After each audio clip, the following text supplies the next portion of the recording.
Hello, Toon Army. Fantastic day to talk about our beloved Newcastle United, isn't it? The sun's shining on St. James Park, metaphorically speaking, as we look ahead to that crucial final match against Everton that could determine our champions. League fate, what do you think about Eddie Howe's defense of Callum Wilson despite his struggles against Arsenal? And how concerned should we be about Alexander Isak potentially needing surgery this summer? Drop your thoughts in the comments below. There's no denying it was a tough day at the Emirates for Newcastle United, as we fell to a 1-0 defeat against Arsenal, putting our Champions League hopes on the line. The match was defined by a second-half Declan Rice goal, but it's Eddie Howe's unwavering support for veteran striker Callum Wilson that has caught my attention today. Despite not winning a single duel against Arsenal's defenders and failing to register a shot on target, Howe remained steadfast in his backing of the forward. Unfortunately for Callum, none of the chances fell to him, but it was a strong performance. In his Issacs absence, Howe told Sky Sports after the match, "This is classic Eddie Howe, protecting his players even when they're down, showing that remarkable man management skill that has made him such a success at Newcastle." The statistics make for grim reading for Wilson, though. According to SofaScore, data he didn't win a single ground or aerial duel, had 0 shots, and lost possession 9 times. It was a difficult day at the office against a formidable Arsenal defense, one that many strikers have struggled against this season. But as Newcastle fans, we've come to expect more, especially when young William Osula showed more promise in his brief cameo appearance.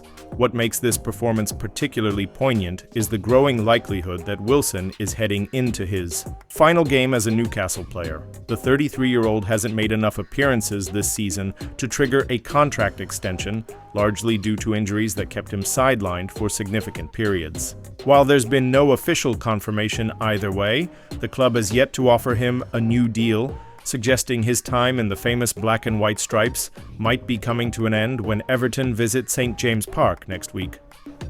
Wilson's potential. Departure marks the end of an era for Newcastle. Since joining from Bournemouth, he's been nothing short of magnificent for the club. His goal-scoring ability, professionalism, and leadership have been vital during our transition from relegation candidates to European contenders. When he's been fit, he's been fantastic. That's the frustrating thing about Wilson's Newcastle career. The injuries have prevented him from truly showing his full potential over consistent periods.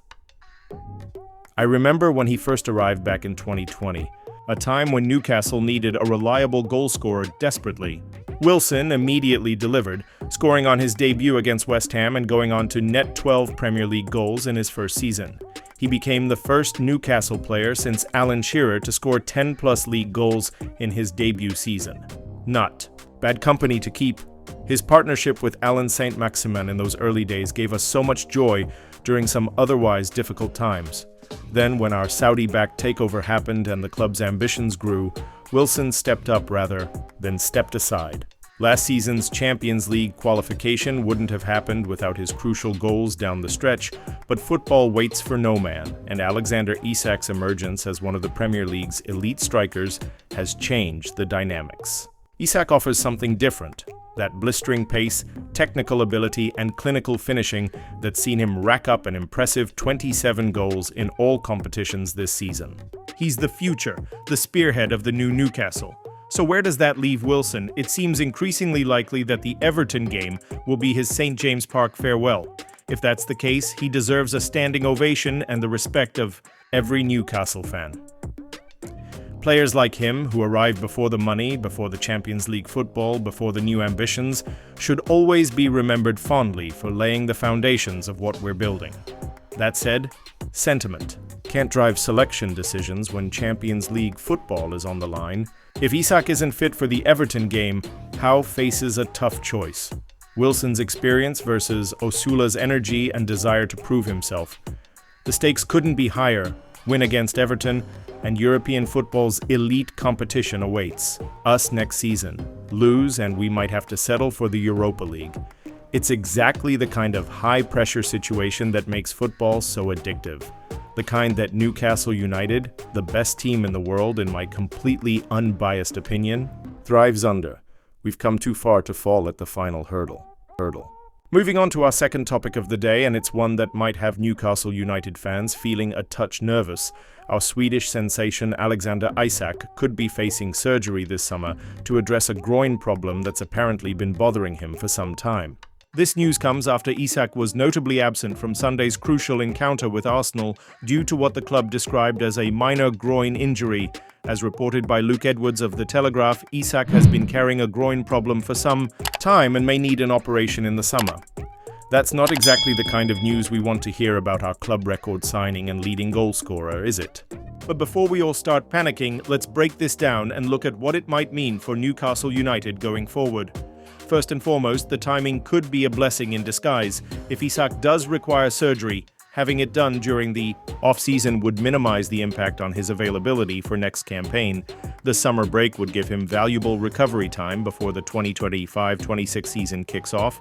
That said, it's concerning that he's apparently been playing through this issue for some time, a testament to his commitment to the black and white shirt, but also a reminder that even the most athletically gifted players aren't invincible. What makes this injury news particularly frustrating is that it's come at such a critical juncture in our season. With Champions League qualification hanging in the balance heading into our final match against Everton, losing a striker who's bagged 27 goals across all competitions is a massive blow.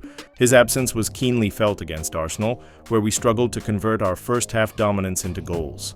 It's worth reflecting on just how remarkable Isak's season has been, especially if he has indeed been battling through discomfort.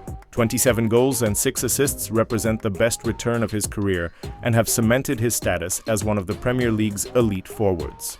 He's evolved into a complete striker, equally capable of running in behind defenses with his devastating pace, linking play with his technical ability, or outmuscling defenders to win aerial duels.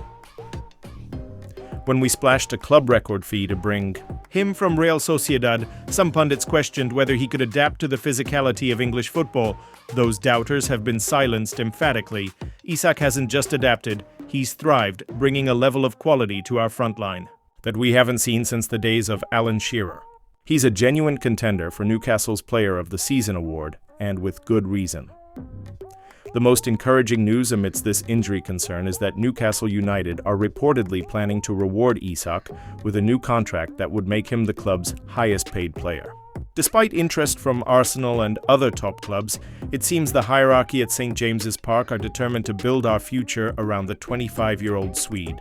His current deal runs until 2028, but the club are eager to extend it further, recognizing his importance to the project. This potential new contract speaks volumes about where Newcastle United are heading as a club.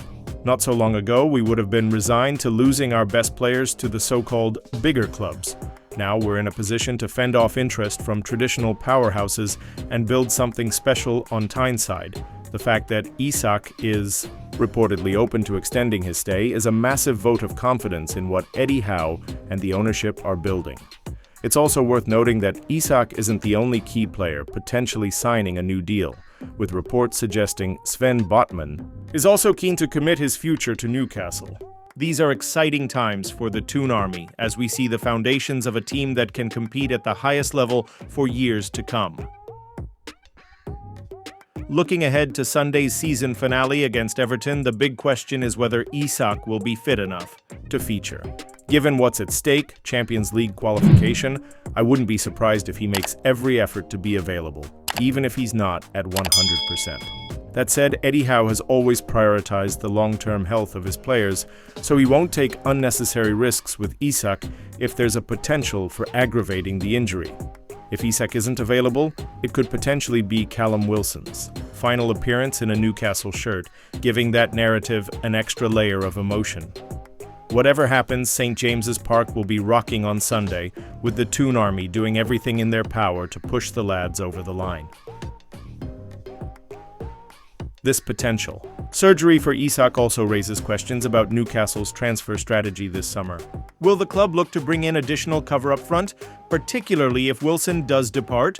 Young William Osula has shown promise but is still developing, and relying on him as our primary backup striker next season would be a significant risk. especially if we're competing in the Champions League.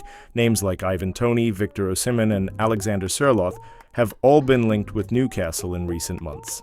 Could one of them be wearing black and white next season? The summer transfer window promises to be an exciting one for Newcastle fans as the club continues its ambitious project to establish itself among Europe's elite.